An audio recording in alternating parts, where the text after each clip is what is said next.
personajes como Hipatia, que es una matemática súper importante de la época.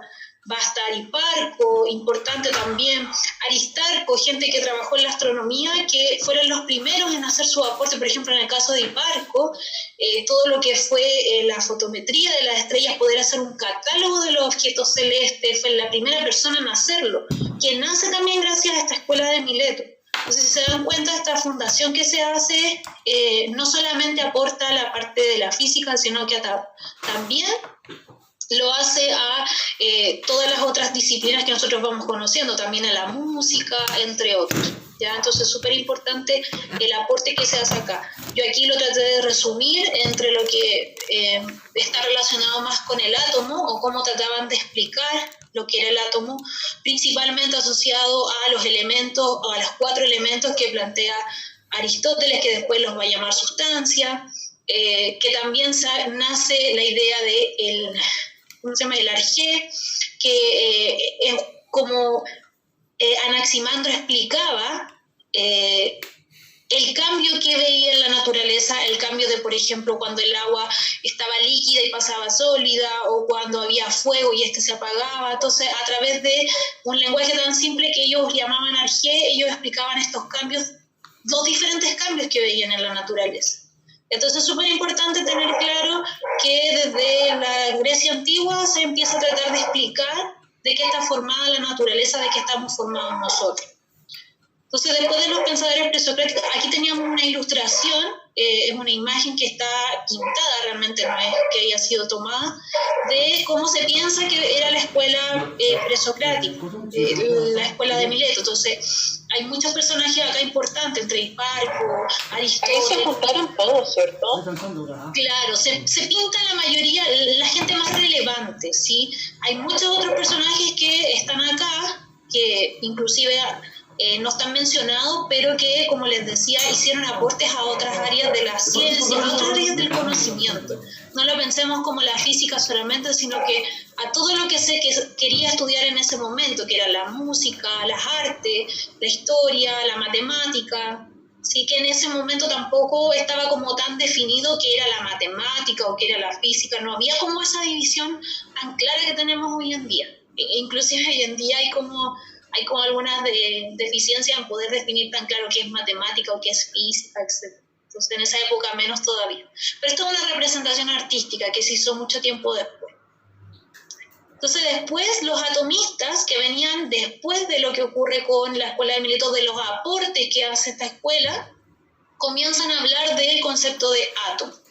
Sí, ya principalmente se conoce que Demócrito es la persona quien propone que los objetos están formados por átomos, aunque también se le asocia a Leucipo de Mileto, que inclusive se ha considerado que es una persona que no existió, sino que es un mito. ¿Ya? Entonces no está claro si realmente Leucipo de Mileto existió, pero sí quien se conoce bien es Demócrito, y que él es la primera persona que nos comienza a decir que las cosas están formadas por átomos, que son pequeñas partículas que no tienen división, ¿ya?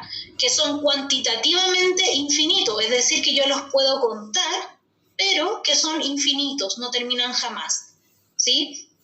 Son indivisibles, es decir, yo no los puedo cortar, y son muy pequeños, por eso forman toda la materia, todo lo que vemos, ¿ya? Y se cree que están separados entre sí por el vacío.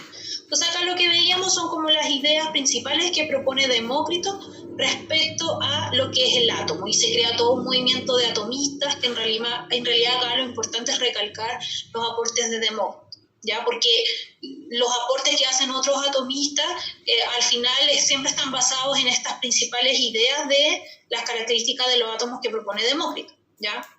Y bueno, acá teníamos algunas imágenes también, representaciones artísticas de estos personajes, y finalmente resaltar cómo nace el pensamiento científico. Francis Bacon sí, se cree que es el padre del empirismo, que es el que trata de explicar cómo las cosas a través de la experiencia, ¿cierto? Pero en la parte científica real, la persona que es considerada como el precursor de explicar los fenómenos a través de los experimentos es Galileo Galilei, ¿ya? Y él lo hace haciendo sus propios instrumentos, generando específicamente su propio telescopio, mostrándole a la gente. Lo que hace Galileo es hacer divulgación. Entonces, él le muestra a la gente como nosotros, la gente del pueblo, las cosas que él veía a través de su telescopio, los experimentos que él generaba para explicar el movimiento de los cuerpos, y es ahí donde él empieza a tener problemas, porque estaba justo en la época donde la iglesia todavía seguía con este pensamiento de Aristóteles, que la materia estaba formada por 4 sustancias, en donde la Tierra era la que todo giraba alrededor de la Tierra. Entonces Galileo Galilei trata de hacer como este rompimiento de paradigma, y es en donde se mete en bastantes dificultades. De hecho, él muere encarcelado en su casa debido a esto. Es sentenciado a morir así porque al ser el precursor de que todo se demuestre, al final todo lo que yo pueda aseverar acerca de un fenómeno lo debo demostrar a través de un experimento, es lo que empieza a generar el problema entre lo que se creía y lo que realmente era. ¿Ya? Entonces, a pesar de que está Francis Bacon o Boyle, realmente el importante acá es Galileo Galilei, ¿ya? Y bueno, con él nace lo que es lo que conocemos como el método científico, ¿sí? Acá tenemos una imagen de Galileo y de Bacon y de Boyle, pero con Galileo nace lo que es el método científico, es decir, utilizamos unas ciertas etapas para poder verificar una hipótesis que nosotros hayamos planteado para un experimento. Ya para nosotros el método científico, para los científicos hoy en día, el método científico sigue vigente. Sin embargo, para las personas que educan o que hacen ciencia, pero para escolares o para ciencia escolar, están en contra de lo que es el método científico, porque realmente es algo que está como... El método científico se creó para personas que hacen ciencia, ¿ya? Y no todos...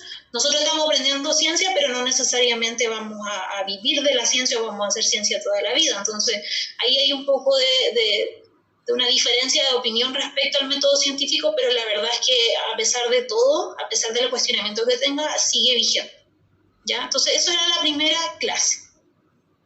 Como les decía, esa clase era solamente con la finalidad de que ustedes sean más cultos.